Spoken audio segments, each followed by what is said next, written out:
This is the United States, and this is Venezuela. Two countries that have had growing tensions in recent months, with their conflict escalating to the point where the U.S. has prepared for the possibility of launching an attack and taking control of the country. The U.S. has deployed its naval forces to the Caribbean coast, particularly to areas near Venezuela. It has also moved one of its nuclear-armed warships closer to the country. All of these steps are part of an operation in which the U.S. aims to attack this oil-rich nation of Venezuela. The leaders of that country, starting with the president of Venezuela, have had a $50 million bounty placed on his head. The U.S. desire to seize control of Venezuela has existed for nearly the past 30 years. So what makes this country so important to the United States? What is the source of the dispute between the two nations? And what are the hidden objectives the U.S. has regarding this country? We will explore all these questions in today's video. This is CoreView Media. Welcome to our program for today.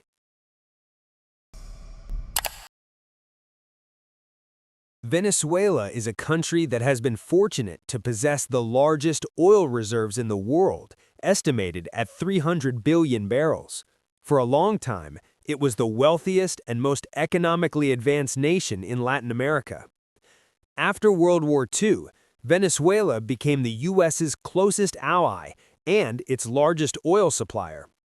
The oil exploration and production sector in the country was controlled by American companies such as Exxon and Mobil, which made enormous profits from Venezuela's resources under long-term agreements that lasted for the 30 years between the 1950s and the 1980s. The country went through a golden era of prosperity, during which its citizens enjoyed economic well-being. Venezuelan workers were among the highest paid in South America, and the government provided high-quality social services, such as healthcare and education, funded by oil revenues. However, this beautiful economic picture had one hidden weakness. Nearly 80% of the country's income came from a single source, the export of oil. The Venezuelan government ignored the need to strengthen worker skills, attract international investment, and build broader economic infrastructure. They treated the economic boom as if it would last forever or could never collapse. In the mid-1980s, the world suddenly experienced a sharp decline in oil prices. This turmoil in global oil markets came at a time when Venezuela had no backup plan and never anticipated such a crisis. The shock caused severe economic hardship that easily toppled the weak, unprotected walls of Venezuela's economy. During this period, the government's reputation declined, and its revenue, used to fund public services, dropped dramatically. Inflation spiraled out of control. As the situation worsened, American companies continued taking their usual share, since they were the only ones licensed to extract and export Venezuela's oil. As the economic crisis deepened, a grassroots movement began opposing the agreements made with American corporations and protesting the large share of profits the companies extracted from Venezuela's oil. This unrest eventually escalated into several attempted coups. During this period, a man entered the political scene, someone who would dramatically alter the economic and political trajectory of Venezuela. He was a lieutenant colonel in the Venezuelan military and a strong believer in socialist ideology, Hugo Chavez. A powerful orator with a loud voice, he openly called for overthrowing the government, which he accused of being an American puppet. In 1992, Hugo Chavez led a coup attempt that failed, and he was imprisoned. This event, however, earned him immense popularity among the Venezuelan public, who were frustrated with corruption and the growing economic crisis. 2 years later, he was released under a presidential pardon. After leaving prison, he quit military life and founded a socialist political party. Capitalizing on the widespread loss of trust in the government, he launched a strong campaign, promising to fight corruption, improve the lives of the poor, renegotiate oil agreements, and rewrite the country's constitution. These promises won him massive support, especially from the poor and from those opposed to foreign oil companies. In the December 1998 elections, Chavez won with 56% of the vote, the largest victory ever achieved by a presidential candidate in the country's history. Once in office, he completely changed the direction of Venezuela's national policy. He adopted a socialist economic system at a time when most of the world was moving away from socialism. Chavez described the American companies operating in the country as a new form of colonialism, greedy corporations draining Venezuela's wealth.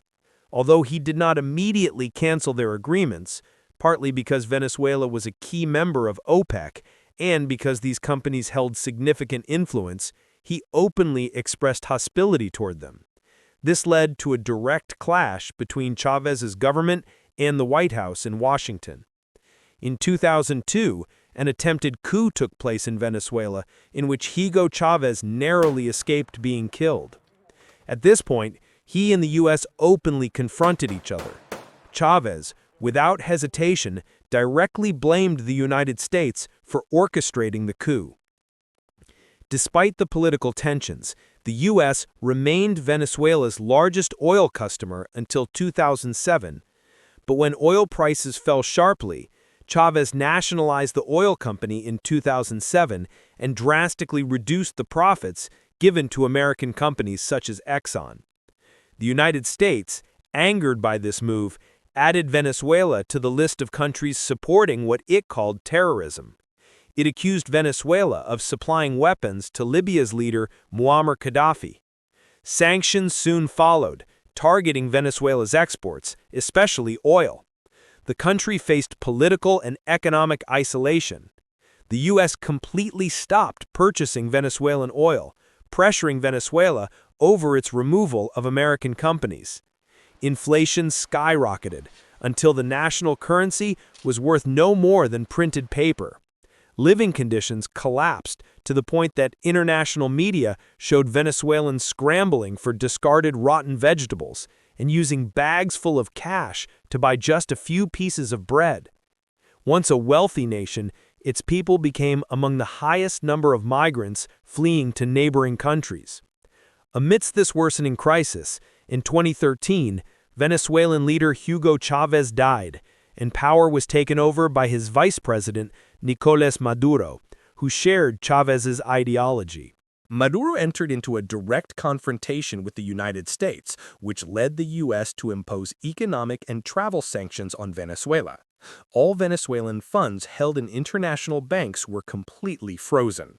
The condition set for lifting the sanctions was that Maduro must reinstate the agreements with American oil companies and compensate them for the assets Venezuela had taken over, as well as for the years their operations were halted. Nicolás Maduro completely rejected these demands. As a result, during President Trump's first term, the U.S. added the Venezuelan president to its list of wanted criminals, accusing him of creating a mafia network that smuggles drugs into the United States. A bounty of $15 million was placed on his head for anyone who could hand him over. This step ended any possibility of negotiations. American corporations could not accept losing access to Venezuela's vast oil reserves, nor could they return to the country as long as Maduro remained in power. To solve this, the U.S. helped create a foreign-based parallel government intended to replace Maduro's administration. Maduro, on the other hand, found a market for his oil in China, which purchased the oil at low prices through the black market. Seeking to increase pressure, Trump presented new accusations claiming that Maduro had created drug trafficking networks targeting the United States. The U.S. military even struck several Venezuelan boats in international waters, claiming they were carrying narcotics. The underlying objective of these actions was to eliminate Venezuelan oil tankers that were secretly exporting crude despite sanctions. Any ship attempting to buy Venezuelan oil was to be labeled a drug smuggler and could be destroyed in open sea. In August of this year, the United States intensified matters with two major actions. The bounty on Maduro's head was increased to $50 million, twice the amount once placed on Osama bin Laden. Trump also ordered U.S. warships and F-35 jets to move toward the Caribbean in preparation for a possible naval attack on Venezuela, aimed at overthrowing Maduro and stopping the flow of narcotics, according to the White House. There is speculation that, similar to the Iraq invasion, the U.S. may launch a military strike to remove Maduro from power. The U.S. reactivated several military bases it has in the Caribbean and launched operations under the name Operation Spear.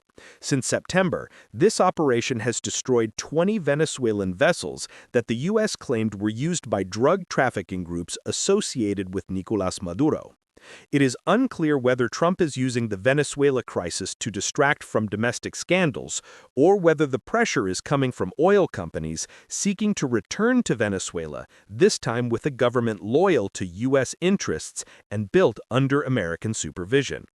To demonstrate its military readiness, the U.S. deployed major warships to nearby international waters, including the USS Ford, one of the largest aircraft carriers in the U.S. fleet, capable of carrying up to 90 aircraft.